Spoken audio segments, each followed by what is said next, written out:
He'll make it for sure. Now that's why I backed him on TABtouch. Hey, Luke. Yes, Gene Simmons? He's probably the best when it comes to this stuff. Thanks, Gene.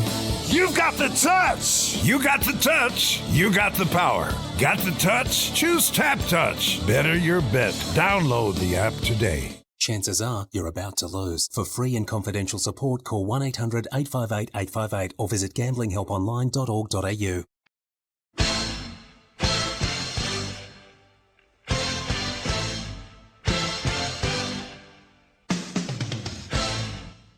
Hello and welcome to Hoops Heaven's Basketball Hustle, and it's fair to say things are heating up in the NBL world, Cody, and it's fair to say that it's impossible to predict what we're going to see night after night. It's a bit of a crazy world that we're seeing, and we're getting no clearer to finding any answers of who we're going to find making the top six especially. We might know who's making the top two. Mm-hmm. We might be able to rule out a couple more teams from the race as well, but in between, good luck trying to work out who's going to do what. So round 15 in the NBL, Cody, we saw double overtime between the JackJumpers and the Hawks. Bryce Cotton turned it on for his dad, maybe more than anyone, or maybe he had a point to prove for some on that Phoenix bench as well. He wasn't short of a word to them. Jaylen Adams, talk about going from a horrible performance to a brilliant one. He turned it on for the Sydney Kings on Sunday. Fascinated to get your thoughts on Zylan Cheatham calling for a timeout. Cody, that was an unfortunate end for the New Zealand Breakers in New Plymouth. All of a sudden, we've got the Wildcats and the Bullets, the two hottest teams in the league, getting set for a Friday night cracker at RAC Arena. Like I said, a wildly contrasting weekend for the Sydney Kings. Saw some big dunks. We saw some game winners. A lot of free throws too, Cody.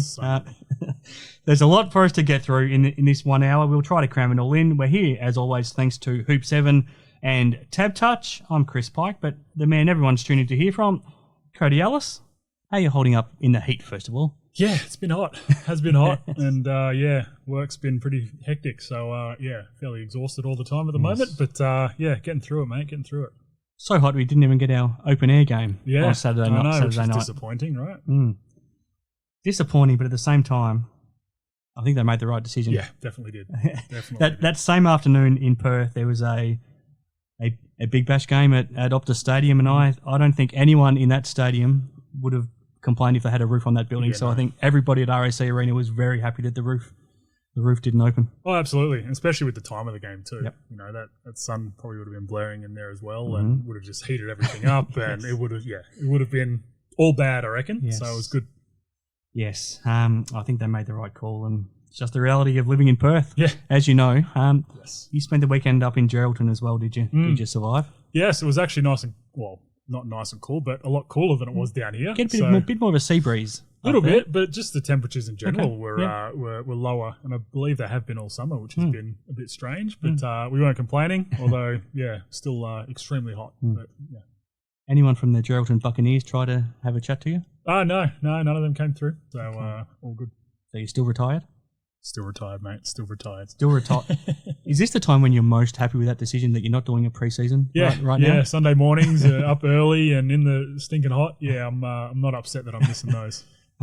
Okay, so a lot for us to get through. This was a pretty crazy weekend in the NBL, Cody, and I think we have to start double overtime, the JackJumpers and the Hawks. It was a crazy game. I mean, the JackJumpers almost had no right to even force the game into overtime until Milton Doyle. We talked about Antonius Cleveland putting on his Superman cape at times last season for Adelaide.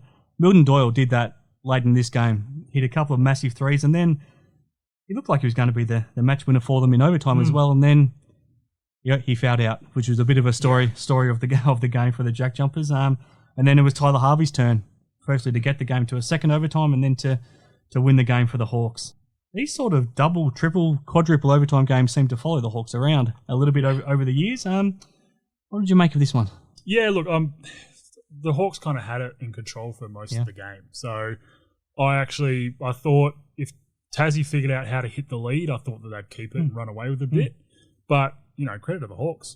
Tassie did eventually hit the lead at points in the game, and Hawks just fought back. They were unreal. It was a really good game. I think that you're right. Doyle fouling out obviously doesn't help, and losing him for big chunks of those overtimes is not ideal, especially when McVeigh had already fouled out too, and then Magnay fouled out as well. Yes, so yeah, look, lots of whistles again, and Yes. you know, again we touch on that every single week, but you know, games that go to double, triple overtime, you don't want, you know, 3 of your stars to be sitting on the sideline, unfortunately. But it is what it is, and the Hawks did a good job to come away with the win.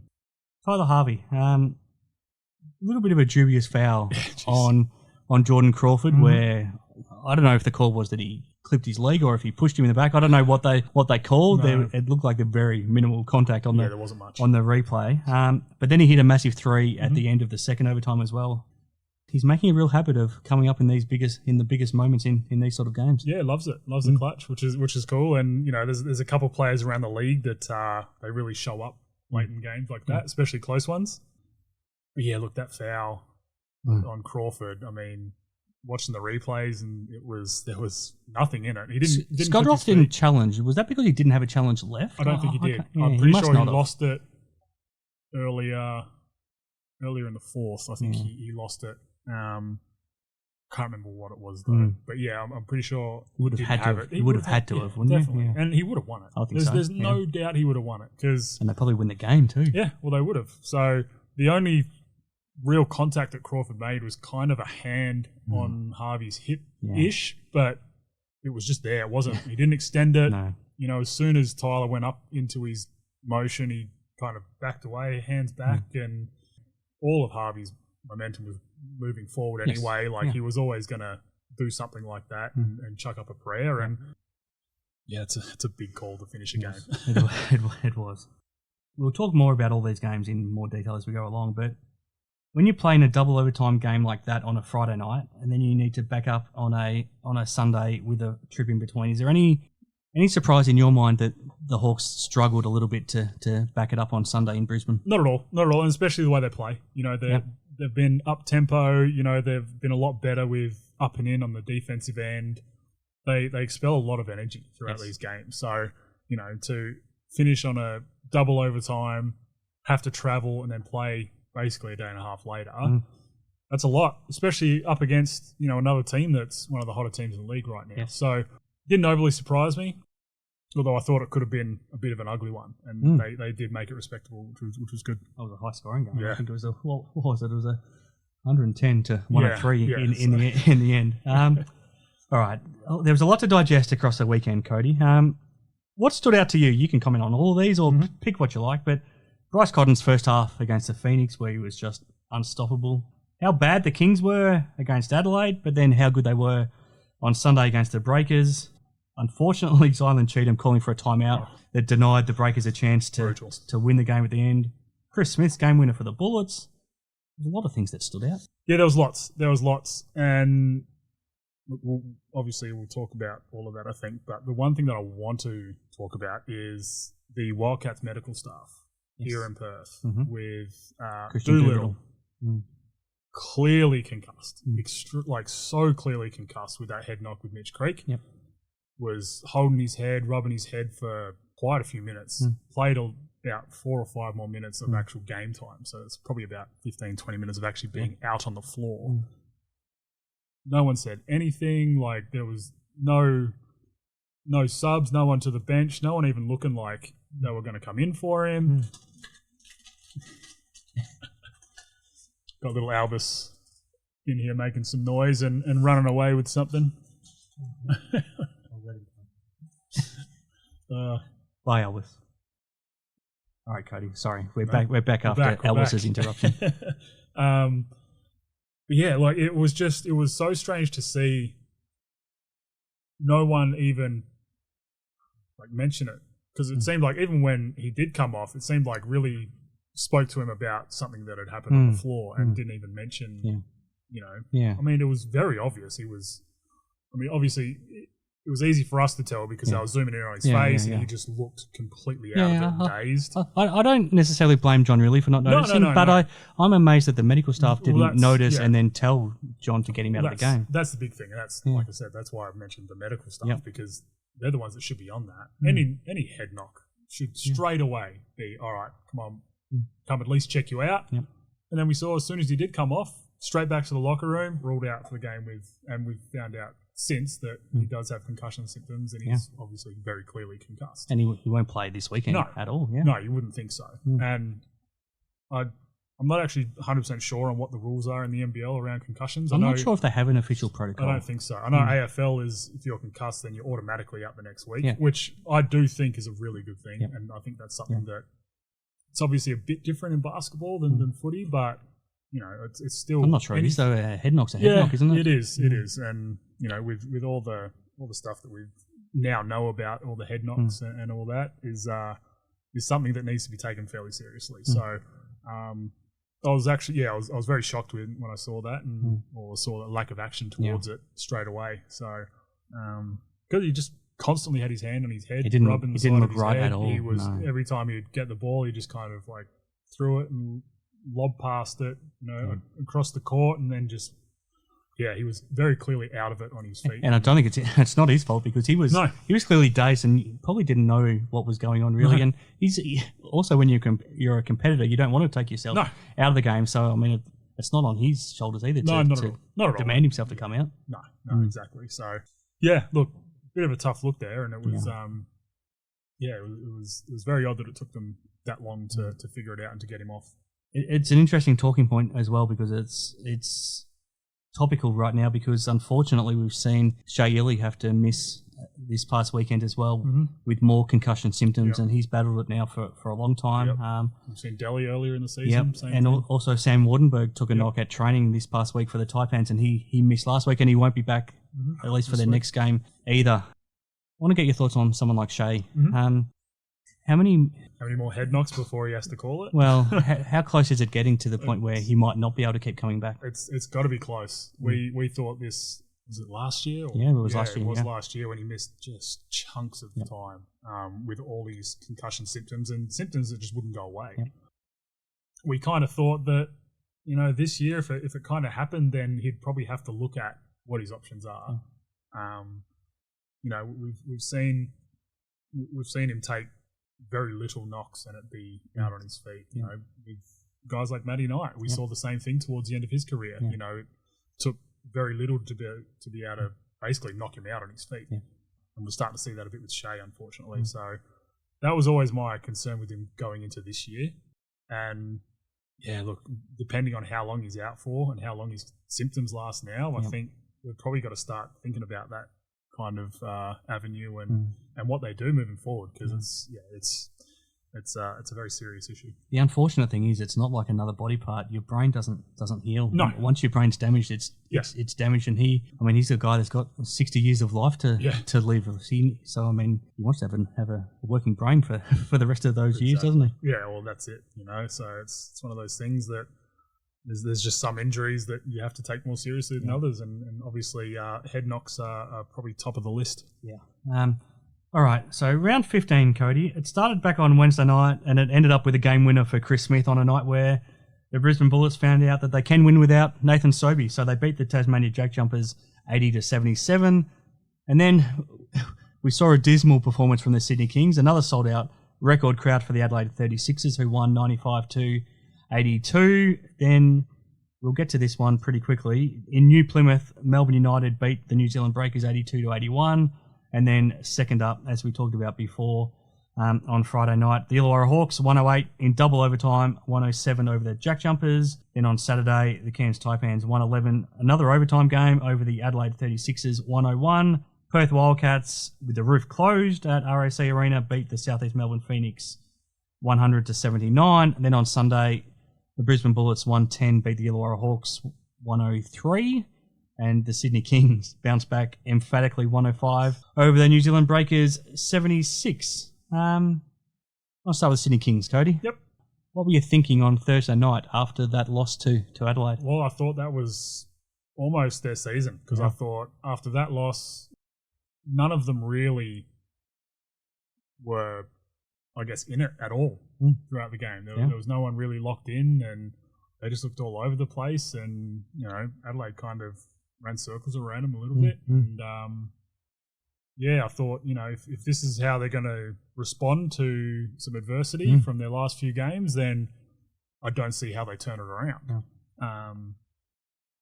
they've certainly got enough talent for it. Yes. Which is what we saw at the start of the year, which I think is why they were so far ahead. Yep. But now that teams are starting to adjust and those sort of things, it's a bit telling with how they have been playing. And then turn it around, complete 180 on the weekend.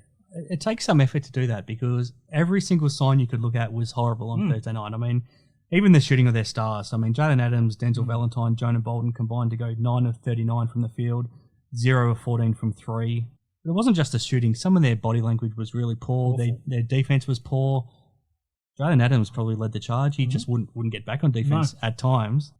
What does it take to turn it around 3 days later, though? How do you do that? Is it either the coaching staff or the playing group or both? Look, I think it's probably more the playing group. I think just kind of, whether they had a bit of a team meeting, just the players only thing, which which is probably well overdue for them, or what happened. But they just kind of figured it out and went out and just played. They weren't bogged down in a lot of stuff. They didn't really take as many poor shots as they have been, and obviously having Jaylen Adams do what he did, and that was kind of the Jaylen Adams that we know, and that was the MVP that he was when he was first here, and that makes a big difference. But for a team like this, making shots makes a big difference. Obviously couldn't make a shot versus Adelaide, and then couldn't miss versus New Zealand, basically. So, well, I don't think I've ever seen a shooting performance. I think they were 76% at halftime from the field, 11 of 15 from 3. Yep.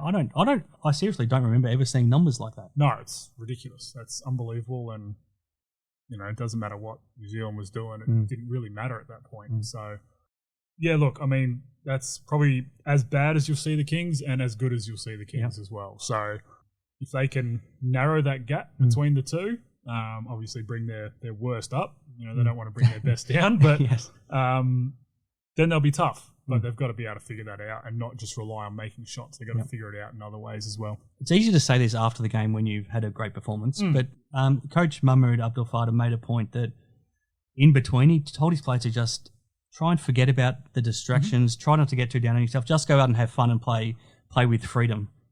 When it works, it's easy to come out and say that, but could it be as simple as that? Oh, absolutely. Absolutely. Like I said, with the talent they have, it's something that can turn on the drop of a hat, and very clearly saw that in their second game. And look, it is hard to, after a streak of losses, to just forget about it and move on to the next one.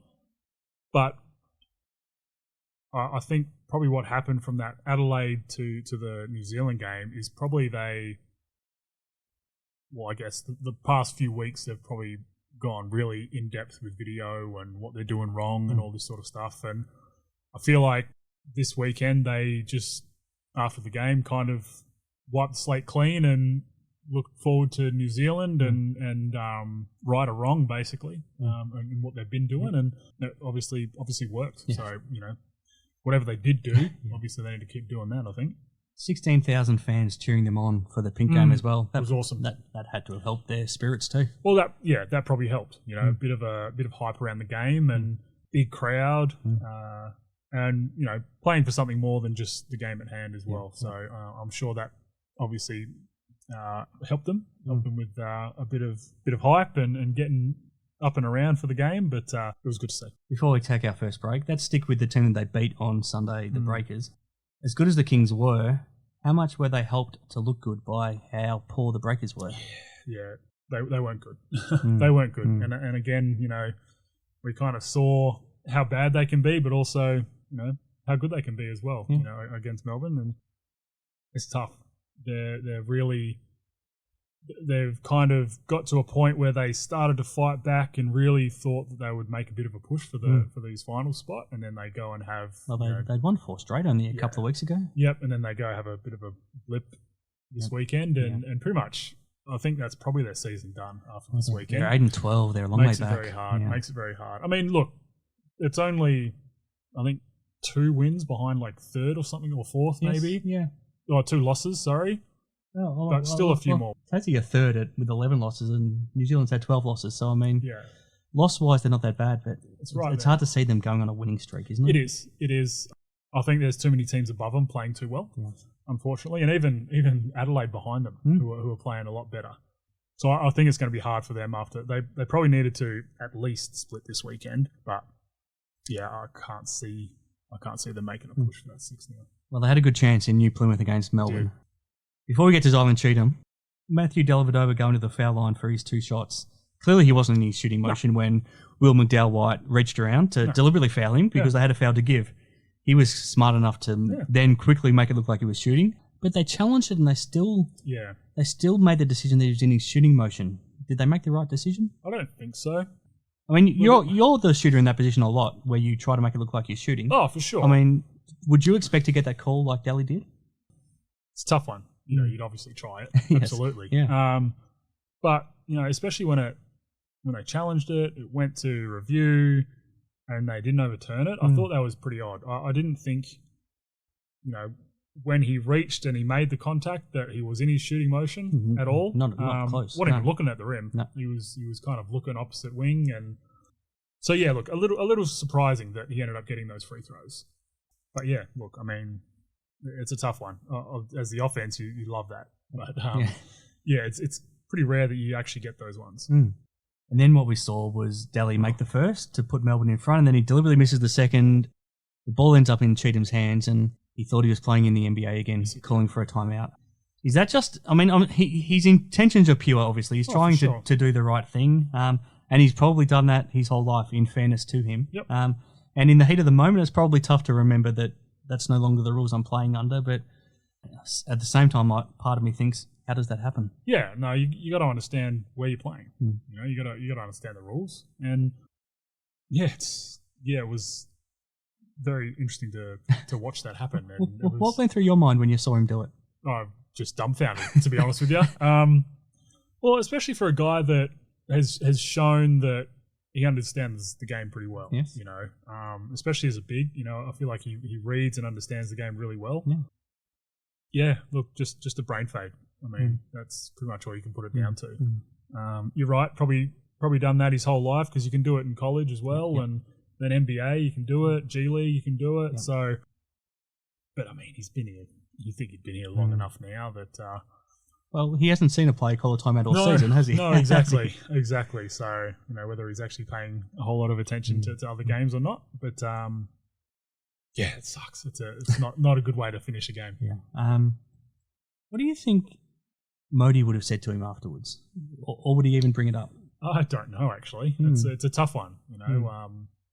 He obviously knows he did wrong, and I think you'd probably leave it at that, to be honest with you. I don't think you wouldn't blow up about it or anything like that, you know. Well, I did ask Modi that question after the game, and he said, all I'll tell him is that I love him. If another coach says that, I might think that will say something differently in reality, but I could imagine Modi actually being just like that. Oh, absolutely. And look, he's obviously, after the game, he'd be feeling like he lost the game for them. So he would be not feeling good about himself. Yeah. So, you know, the last thing you need to be doing is going at him for that. So, yeah, look, like I said, it's a brain fade. It happens. That one play isn't the reason they lost. Yep. Which is exactly also when I asked Anthony Lamb about it afterwards, is what he said. Well, that's it. You know, he said none of us will be blaming him. No, not at all. You know, that's not the reason you lose the game. You know, there's plenty of other plays throughout the game that you could change one or two of, and it would change the outcome. But yeah, look, it's just one of those things that these things happen at late game, and that's kind of what gets blamed for losses. You know, that's what gets cheered on for wins, and it's not always how it works. I asked him for another Anthony Lamb guarantee as well, but I didn't quite get one.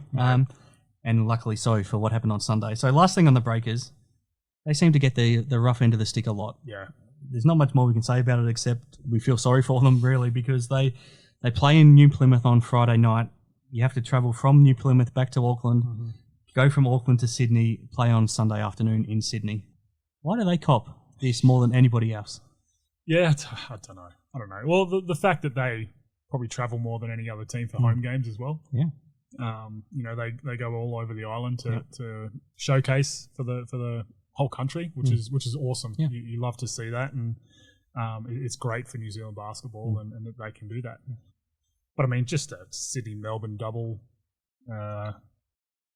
ridiculous double anyway. You know, it doesn't matter who you are, let alone the travel. Or even if they were just coming from Auckland, it's bad enough. Yeah, exactly. So, look, it's tough. It happens. Caught Sydney on the wrong end of the stick on a game that it's not surprising that they had a breakout game because they were due. So, yeah, look, it's just it was a brutal weekend for them, unfortunately. All right, Cody. Still a lot more for us to talk about. Let's take a break here from TABtouch and then we'll keep going through it all. Sounds good. He'll make it for sure. That's why I backed him on TABtouch. You got the touch. You got the power. Got the touch? Choose TABtouch. Better your bet. Download the app today. Imagine what you could be buying instead. Okay, back on Hoop 7's basketball hustle, Cody. Where do we want to go next? Why don't we go to the Perth Wildcats?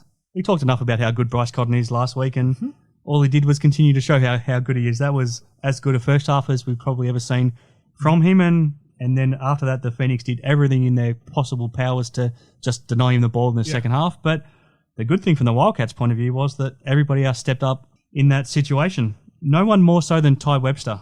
He copped a lot of criticism in the first half of the season, and we probably weren't immune to jumping on board either, but we've also noticed how important he is to that team as well, and he's as important to that team as anybody, and he's as important as anybody to Bryce being able to play well because of the way he sets up Bryce.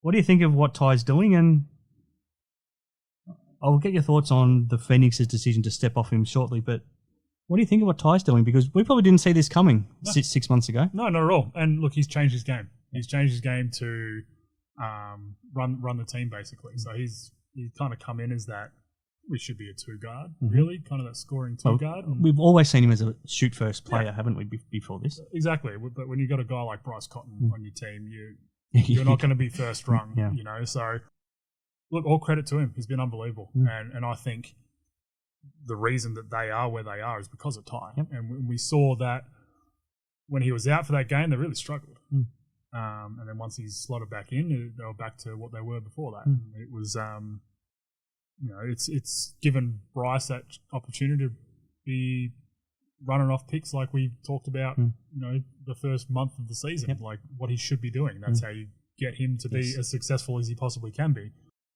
But yeah, Ty's been awesome. He's been really good and running that team so well. And look, scoring when he needs to, when he sees that advantage that he's got, and he's had opportunities where he's had those smaller guards on him, he's just taken them down low, posted them up. He's got real good post game for a guard, and still does all these too littles and flexes and faces. And look, that's his character. Oh, he's a showman, isn't he? He is. He absolutely is. And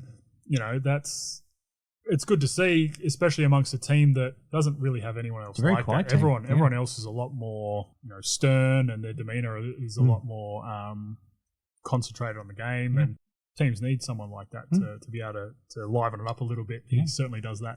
What about the way teams have decided to step off him? So when we've seen this in the past on guards, you've even been teammates to a couple. I mean, it's happened to Mitch Norton in the past. Probably even happened to Reece Martin at different times. Going back, it's happened to Damien Martin, happened to Brad Robbins. I mean, it's happened to different guards, but those guards aren't natural shooters. I mean, Tai, going back over his whole professional career, he's been a 33% three-point shooter. That's not bad by any stretch. Why do you? I mean, it's because of Bryce. They want to deny Bryce, but what do you think of teams stepping off him? Is it the right defensive play to make? I think at times, pack the paint a little bit, which is what they were doing. They, South East had Alan Williams on for plays, and you saw him just sit under the rim and just kind of protect the paint a bit. And, we saw a couple of times where the ball swung and it hit Ty's hands and he moved it on straight away, even though he was wide open. And then a couple other times where he was wide open and, missed a shot or two.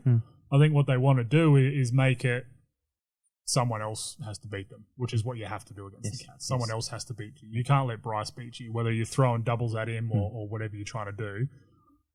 A lot easier said than done, obviously.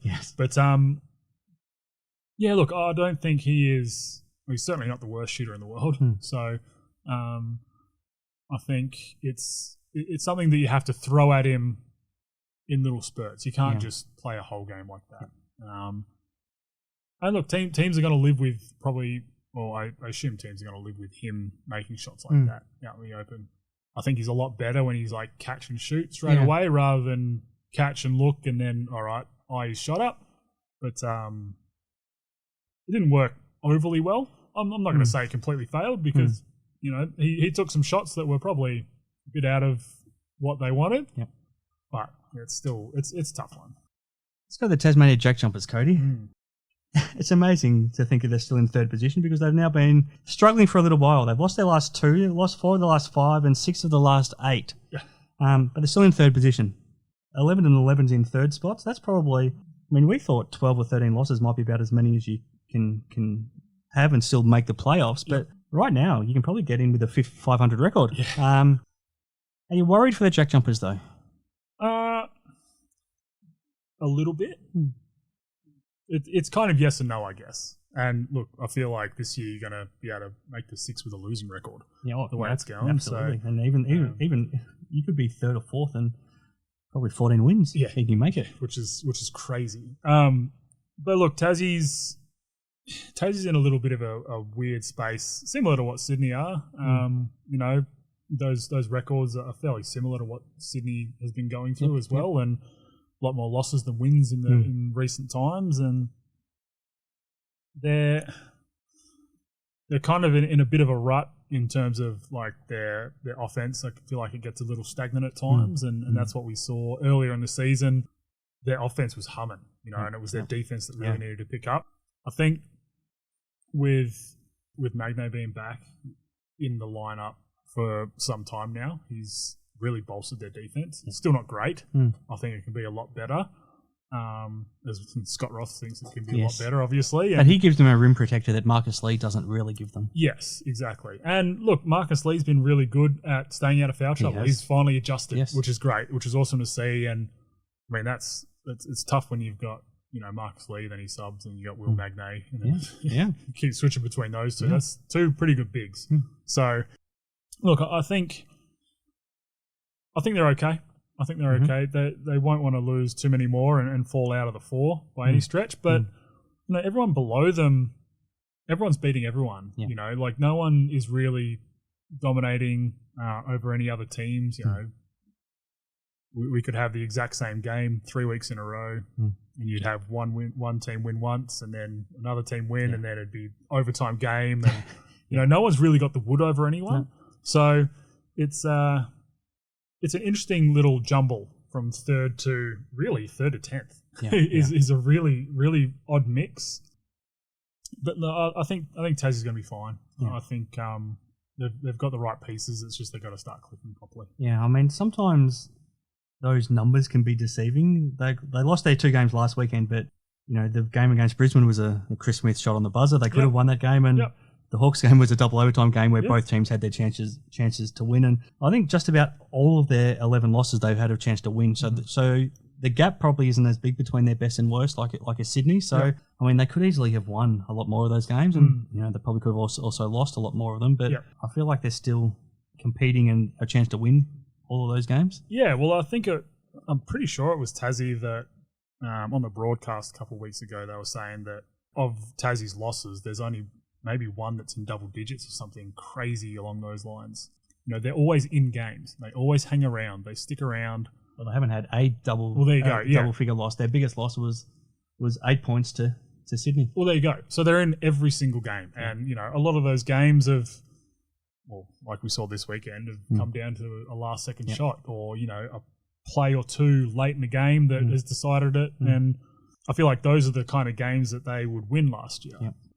And they just haven't found a way to do that. You know, they've had a couple of games where they've been able to get the win late in games. You know, we've seen Jack McVeigh, you know, hit a game winner, and we've seen Milton Doyle play hero a couple of times. I mean, that's just what he does, you know. So, look, I'm not overly concerned for them. I think they'll be all right, and I do think they'll end up sitting in that 3rd spot. But yeah, they've got to figure out. They've got a massive percentage gap on the Reds, and that's probably because they haven't lost it by any sort of big margins like everybody else has. Well, that's it. Which is again, like I said, that's why their percentage is so good, and that's why some of the teams that are on a roll now, that's why their percentage isn't so good, just because start of the year they had some big blowout losses, and that really hurts. So look, it wouldn't surprise me if we saw a repeat of a couple of years ago where a team's going to miss out on playoffs by a bucket or two over a full season. Yes, absolutely. One of those teams is the Brisbane Bullets. They're playing catch-up, but they're doing a great job of it right now. So they've won 4 in a row. They've gone up to 5th spot. They're on the same record as the JackJumpers at 11-11. They still aren't playing with a full squad, though. No. So what I liked about this past weekend, their 2 wins, they beat the JackJumpers without Nathan Sobey, who'd been on an absolute tear, as we talked about last week. He was, over the last probably month, he's been behind Bryce, probably the second best player across the competition. Agree. So then they win without him. And then on Sunday, they basically don't have a power forward. Yep. So Josh Bannon, their starting 4-man, was out sick, and then the man backing him up is Casey Prather. So they went small mostly with Sam McDaniel sort of in that 4 spot, and at times they went really big with Aaron Baines in the 4 spot. So to win those 2 games without a key player or 2 in each of them, that says a lot about how well they're going. Yeah, and it kind of shows how well balanced they are as a team as well. So, they can rely on guys like Sobes being, I agree with you, second in MVP voting for me right now. And, have a guy like him out and what he produces for your team, and to be able to still come away with a really good win is huge. And then, Bannon's been unbelievable for them this year. I think he's been so good and just consistent. Casey Prather we still haven't seen for a whole lot, so he's still only getting little spurts here and there, and then didn't play at all on Sunday. So it's going to be interesting to see how his minutes, I guess, climb, if they will. I was chewing on a little matchstick. You're good. But I don't know. It's certainly a credit to how well balanced they are and how they can just fill the void when necessary. Where do you put them in the mix of? I think we agree Melbourne and Perth are the best 2 teams. Yeah.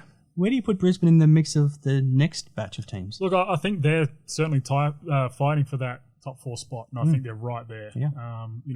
Them and the Hawks are probably the 2 hotter teams in the league right now, and playing some of the best basketball. And they're, like you said, they're 11-11, which is tied with both Sydney and Tassie above them. And their only issue is their percentage. Yep.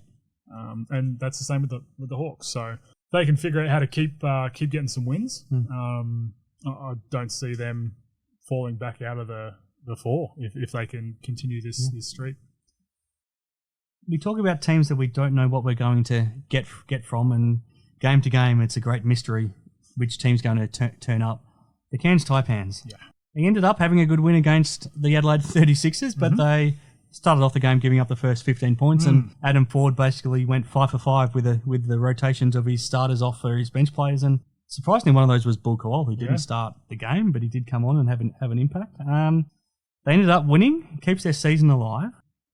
But boy, they're tough to predict, aren't they? Yeah, they are. And that's probably why I think they'll probably just miss out on the 6. Yeah. Just because, they're their own worst enemy as well. We've spoken about it plenty, but, you don't know which team you're going to get from game to game, but you don't know what team you're going to get from quarter to quarter either. They've had quarters where they've been unbelievable, and defensively they've been so hard to score on, and then being able to push out of that, they've been so tough in transition, especially when you got a guy like Taj McCall pushing in transition. Like he's one of the best in transition. He's so tough to stop. The way he can, Euros and even just leads the charge and kicking the ball ahead. But then next quarter they'll come out and they'll just be leaking points and not be able to stop anyone, which then means they can't run. And that's probably where they're the best. And, when they're bogged down into their offenses, I don't think they're as good as quite a few other teams in front of them. Yeah. But, look, they've been better than I thought they were going to be with such a young team. I'd love it if Bull Kowal would figure out, when he's on 3 or 4 fouls and stop being so up and in. He's too aggressive, isn't he? You don't need to be that aggressive with your hands on every single play. No, you don't. And, the thing that is frustrating with him is, and we've spoken about it a few weeks ago when we did our kind of mid-season review of the season so far, he would be top 2 or 3 in Defensive Player of the Year voting for me if he didn't. Look, he's fouled out 3 or 4 times now, I think. Yeah. And even if he doesn't foul out, he's always in foul trouble. Always in foul trouble, just constantly, and it's always those one or two that he gets in every single game where he just tries to be he's just way too overzealous. Really. He's too up and in, he's using his hands too much, and they call that every single time. And every single time it happens, he just looks shocked and surprised that it's a foul. That's the interesting part for me, because that suggests to me that he doesn't feel like he's doing anything wrong, so he's not learning from it, so he's not trying to change what he's doing. He just has to accept that he's going to keep getting these calls against him, doesn't he? Yep. No, absolutely. Even if he thinks it's wrong, he has to accept it. Accept that that's the reality. Well, that's it, and that's one thing that he can probably adjust to. I've commented so many times on, as a player, that you want to be able to adjust to what the refs are calling. That's one thing that has been consistent from the refs this year, is that kind of up and in and using your hands and your hips to try and move the guy with the ball. Like they call that nearly every single time. So that's something you can adjust to, and that's something that he needs to just take that half step back. He's got the length to still be disruptive, but it's tough, that's kind of what he's out there to do. So, it's just he's just got to figure out how to stay out on the floor for his team, because they're so much better with him out on the floor. And it's not all his fault, but at the same time, if Cairns want to be a team that plays in the playoffs or makes the top six, they can't be sending a team to the foul line 46 times like they did with Adelaide. Yeah, no, you can't be doing that, especially a team like Adelaide. So you're gonna come across teams that put a lot more pressure on the rim than what they do. So it's something they got to fix straight away if they want a chance at the six. They had to make do with their bigs against Adelaide as well, and that was tough because they were against Isaac Humphries. Yep. But Sam Wardenberg didn't play, as we touched on earlier. Interested in what happened with Sam Menenga, though. Yeah. He started the game, and he was one of those players that got subbed out when they fell way behind, giving up the first 15 points, and then he started the second half and got quickly subbed out again and didn't come back. They were minus 18 in his, I think it was 4 minutes and 41 seconds. Are you surprised that he didn't play more when they were without Wardenberg, or did you like how much AK Gack and Josh Roberts were providing that they just didn't need him? Oh, AK and Roberts were unbelievable. They were awesome. They were really good. We saw a bit of an emergence from Gack, which was great. Yes. 21 points and 14 rebounds. Yeah, he was awesome. And look, no, that doesn't surprise me. He's obviously, when he's come out that second time, he's obviously, said something to the coaching staff, and Fordy said, all right, you can sit your butt down. It is what it is, and especially if you're playing 4-something minutes and you go minus 18, that's actually an impressive effort. It's not easy to do, is it? Sticking with the Taipans just quickly. What about the backcourt of Tajir McCall and Patrick Miller? They combined for 55 points and 17 assists. They can have their bad nights too, but when they're playing like that, they're pretty impressive. The combination of those two can be as good as anyone in the league, and also as poor as anyone in the league. So, especially if they rely on their outside shot too much, which isn't their strength. No, it's not. But we've kind of seen this from McCall a bit, bit up and down, probably a bit too much up and down for what they need, unfortunately. And he finally got a flopping tech, finally, for throwing his head. And he did on back-to-back possessions. He did it on one where he tried to take the flop on the three, where he thought he got connected when he was trying to land, and then up the other end, the same defensive play, he flopped as well. And he could get a tech every single game. And he's like Bull. He's amazed when he gets a call against him, but he just needs to adjust it as well, doesn't he? Yeah, it's frustrating to watch. It is frustrating to watch that every time he drives, his head throws back, even if there's no one around him. It's just how he plays. He's just that herky-jerky type of player. But he does a good job of drawing fouls. Yeah. So, I think that's probably on the refs as well to figure that out. It's similar with guys like Jesse and trying to figure out when they actually take charges and when they're flopping. Yeah. And that's probably as hard as anything to ref. So, it is difficult, but finally got one, which is interesting to see. Yes, now it was in front of the home fans too, which doesn't usually happen. Yeah.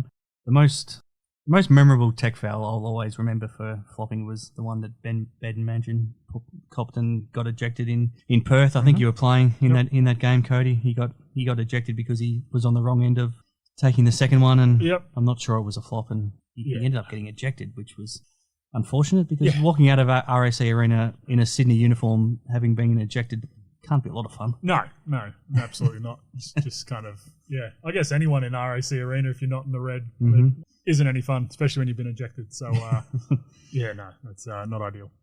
Last thing from round 15, and then we'll take a break and turn our attention to round 16. Who was the more surprising three-point shot maker for you out of this week? Cody? Was it Tyrell Harrison who banked one in, or Josh Roberts who hit the first of his NBL career for the Taipans? It has to be Tyrell because a side back step type shot that hit the top right corner of the backboard and somehow went in. What I loved about it was he was already charging in for the offensive rebound, and he was the most amazed person that it went in. Well, that's because he knew it was going off the backboard. He just thought it was going to bounce off the top of it or off the side and do an Angus Glover and come back to him, and he was going to go dunk it. But no, look, good to see both of them make threes. That's awesome to see. But Ty's was probably the winner for me there. Yes. All right, let's take a break. Hear from TABtouch, and then we'll have our preview of round 16. Perfect. He'll make it for sure. That's why I backed him on TABtouch. You got the touch. You got the power. Got the touch? Choose TABtouch. Better your bet. Download the app today. Imagine what you could be buying instead. Okay, back on Hoop 7's Basketball Hustle. I'm here with Cody Ellis. We're here thanks to TABtouch, Cody. Our multis were a bit more successful last week. Maybe we're getting on a bit of a roll again, and including Bryce Cotton in them doesn't always hurt. And no. I think we had both Bryce and Mitch Creek, who we expected to have big games in what we thought would be the open air game, and they both delivered. While we're talking about Bryce and Creaky, it was interesting to see that obviously Phoenix weren't really ever going to win that game, which is what we figured in the start. I mean, they got it. They brought it back to within 4, which I thought was a very fair effort considering what Bryce did in the first half to them. And they're still without Gary Brown and Abdul Nader. Yeah, and I don't think Williams was. He didn't look healthy, did he? Didn't look right, and he was. He didn't even look like he was mentally switched on the game. He was all over the place. He was jumping at nothing on the defensive end, and guarding nobody in the end because he was sitting off Tai. Exactly. But Creaky ended up outscoring Bryce, and it just never got mentioned really throughout the broadcast at all. And look, it ended up being a 21-point win for the Cats or something along those lines, and is what it is. But it was still all about Bryce and what he did in the first half, and it was funny because I remember watching it, and then Creaky would score, and then it popped up at the bottom that he had 32 points, and I was like, that hasn't even been spoken about. So it was just odd to see someone dropped 36 and it just really not be even mentioned. No, it was impressive. I mean, he's one of those guys that there was times where in that first half it reminded me of his game against Sydney last year where he was going bucket for bucket with Derek Walton Jr. That was an unbelievable game. Yeah, it kind of reminded me of that. But 45 and 46 those two. I think that was. Yeah. They were both on track for that. Bryce was on track for that until, like we said earlier, they just completely denied him the ball in the second half. Round 16, Cody, thanks to TABtouch. So head to the TABtouch app. If you haven't downloaded it, download it now, and you can check out on the exclusives tab. We'll try to find you some winners from specific games, but also just have a look through the markets there, and you can find odds for all of these games. And I haven't checked yet today, Cody, but we talked about how Bryce was probably a bit long at $1.40 for MVP last week. He's got to have come down since then. He's realistically he should be at about $1.01. So.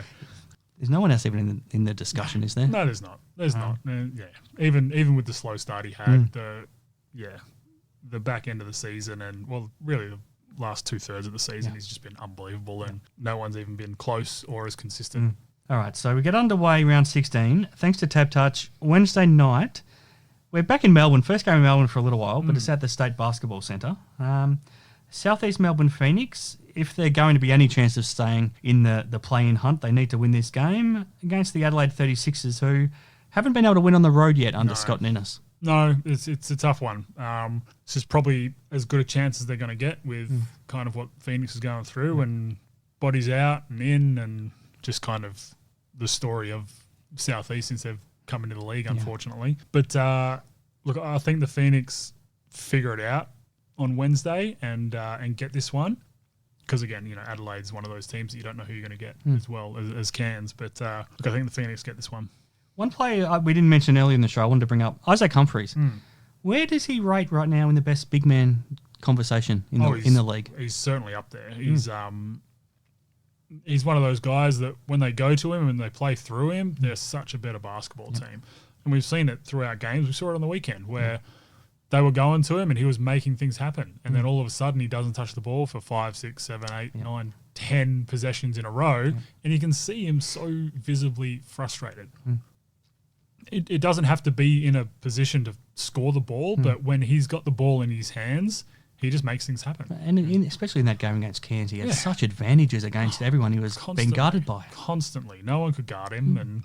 But, yeah, look, he's certainly up there. He's certainly one of my favourite bigs in the league. Scott Dennis, after the game, talked about how he feels like he should be in the all-first team, but it's going to be tough to get into that team just because it's now not a position-based team, so it's probably going to be all guards in fairness. But also he wants him to be in the Australian team going to the Olympics. Do you see either of those as possible? First team, no. I don't see that happening, especially with, where they are in the ladder. And the fact that he kind of gets iced some of the games, In terms of the Boomers team, I think that would be...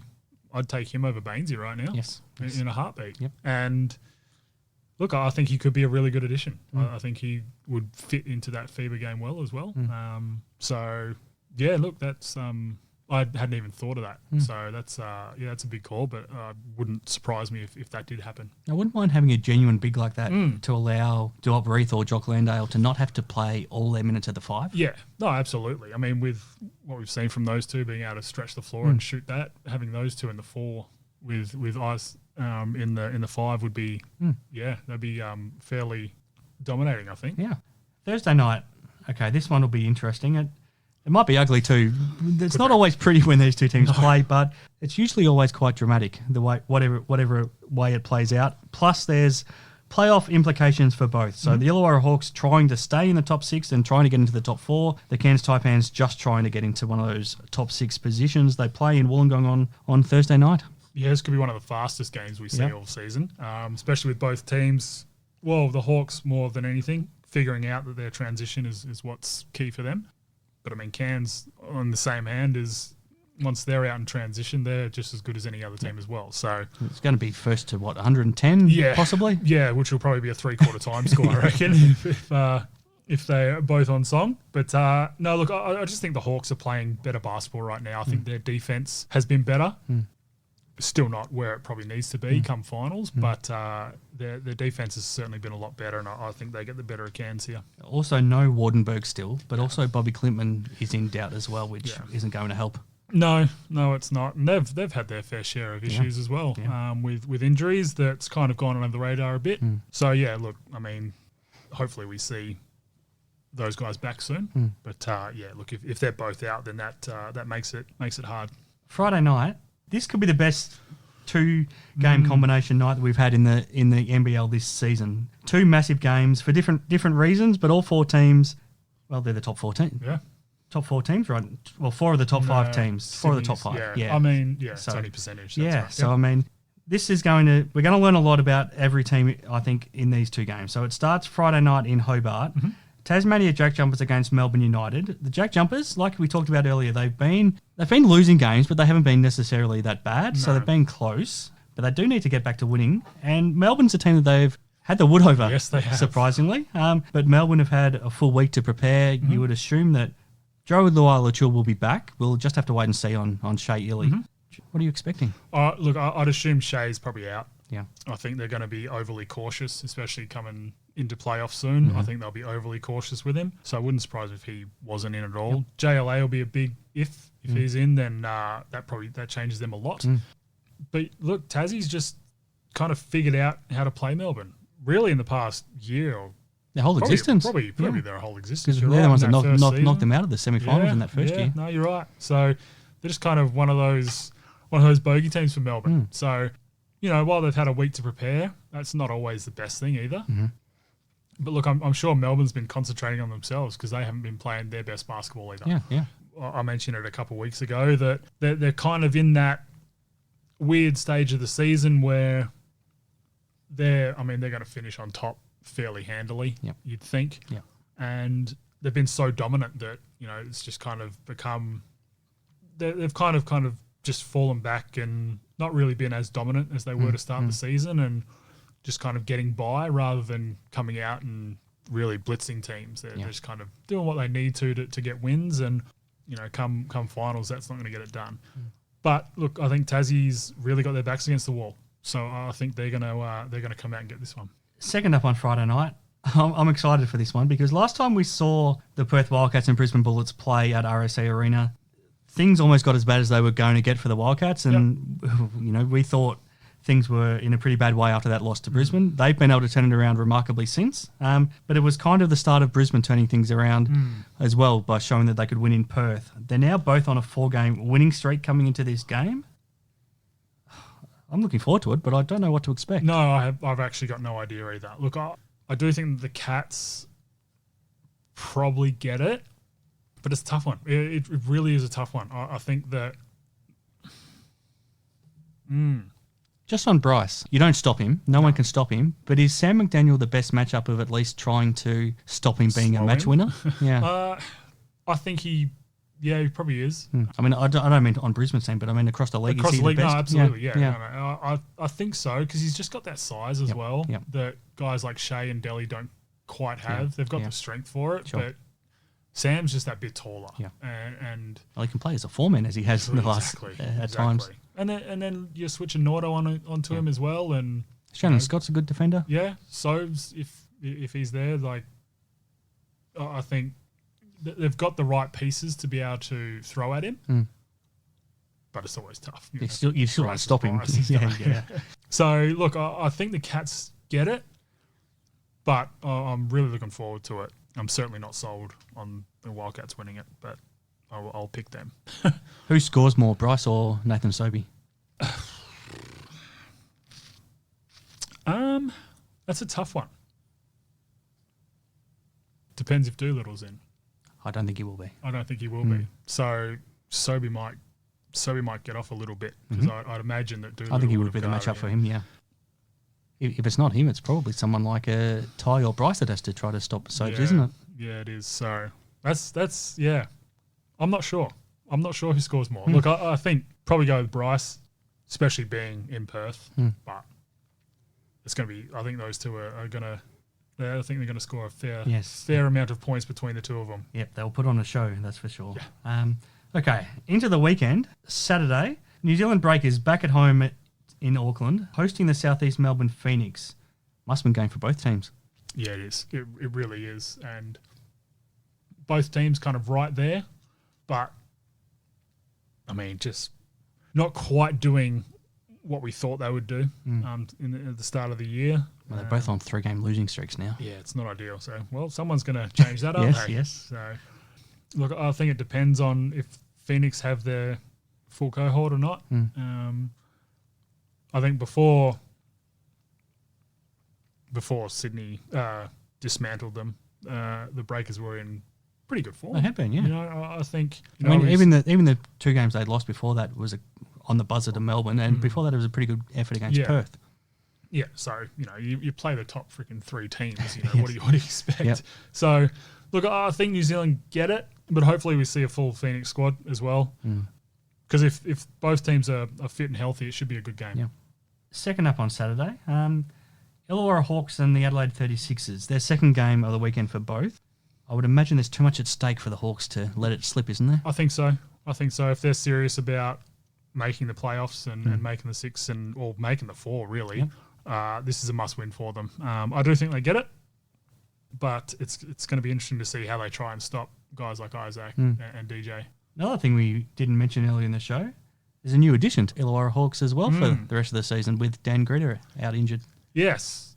So Kyle Adnam from the looks of things, back to his old stomping grounds, which is cool to see. Look, I think he'll be a really good addition for him. I think he suits how they play. Yep. So, yeah, it'd be interesting to see if he plays a whole lot, because he's got a couple imports that are in front of him in his position. But, yeah, look, obviously never good to see someone out for the season, and Dan Greta has had just as much bad luck as anyone in the league with injuries, and hopefully we see him back soon. But, yeah, it looks like Kyle Adnam slotting in for the rest of the season for the Hawks, so that'll be interesting.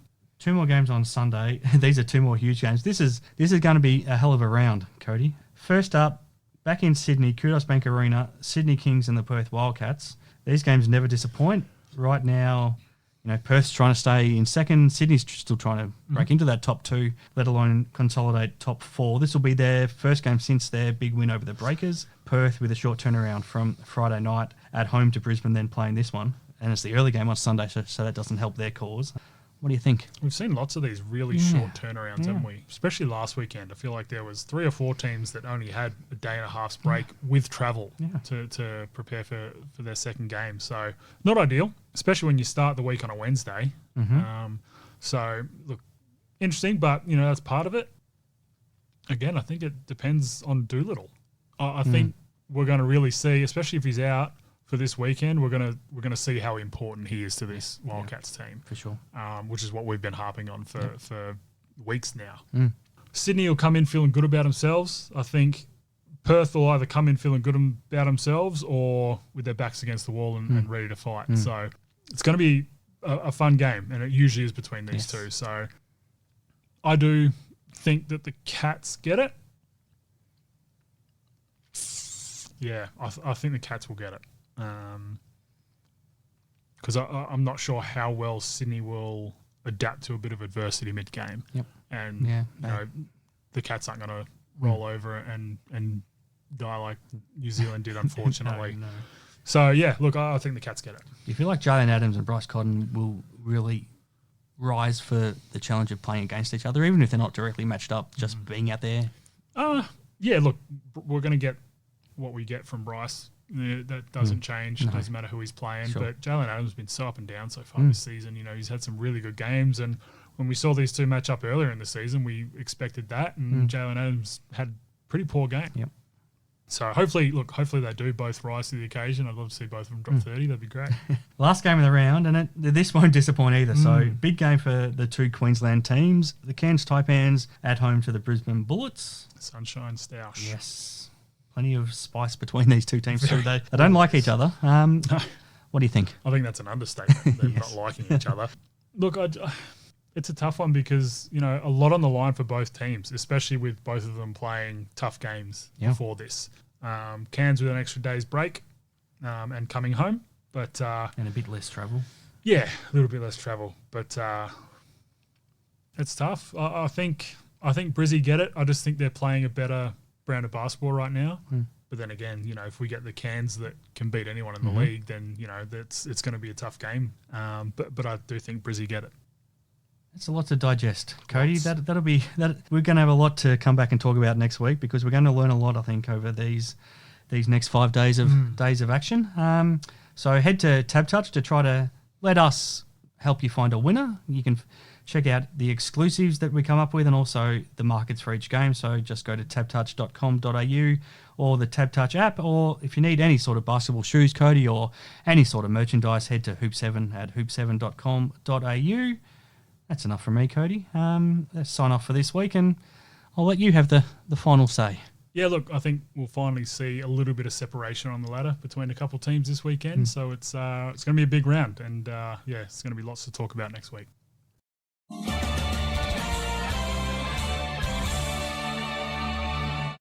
He'll make it for sure. Now that's why I backed him on TABtouch. Hey, Luke! Yes, Gene Simmons? He's probably the best when it comes to this stuff! Thanks, Gene. You've got the touch! You got the touch, you got the power. Got the touch? Choose TABtouch. Better your bet. Download the app today. Chances are you're about to lose. For free and confidential support, call 1-800-858-858 or visit gamblinghelponline.org.au.